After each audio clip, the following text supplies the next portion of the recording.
ভারতের তামিলনাড়ু কারুর জেলায় থালাপতি বিজয়ের সমাবেশে জড়ো হয়েছিল প্রায় ৩০,০০০ মানুষ।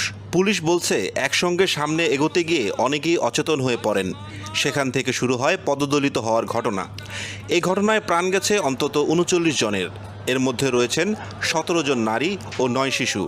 আহত হয়েছেন ৪৬ জন।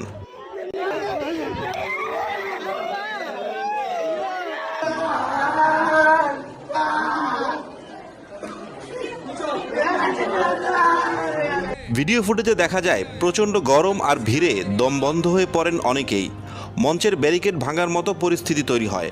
এ সময় মঞ্চেই ছিলেন থালাপতি বিজয়। তিনি বক্তৃতা থামিয়ে ভিড়ের দিকে পানি ছুঁড়ে সাহায্যের চেষ্টা করেন।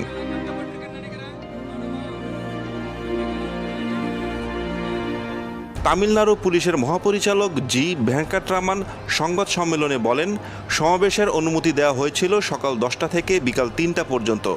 বিজয় আসার কথা ছিল দুপুরে, কিন্তু তিনি পৌঁছান সন্ধ্যা 7টা 40 মিনিটে।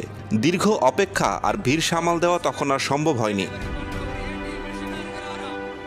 ঘটনার পর বিজয় সরাসরি সমাবেশস্থল থেকে বিমানবন্দর চলে যান। সংবাদ মাধ্যমের সঙ্গে কথা বলেননি। চেন্নাই পৌঁছে এক্সে লিখেন, আমার হৃদয় ভেঙে গেছে। তামিলনাড়ুর মুখ্যমন্ত্রী এম.কে. স্ট্যালিন রাতেই ঘটনাস্থল পরিদর্শন করেন। শোক প্রকাশ করে তিনি ঘোষণা দেন, নিহতের পরিবারকে 10 লাখ রুপি ও আহতদের 1 লাখ রুপি করে ক্ষতিপূরণ দেওয়া হবে।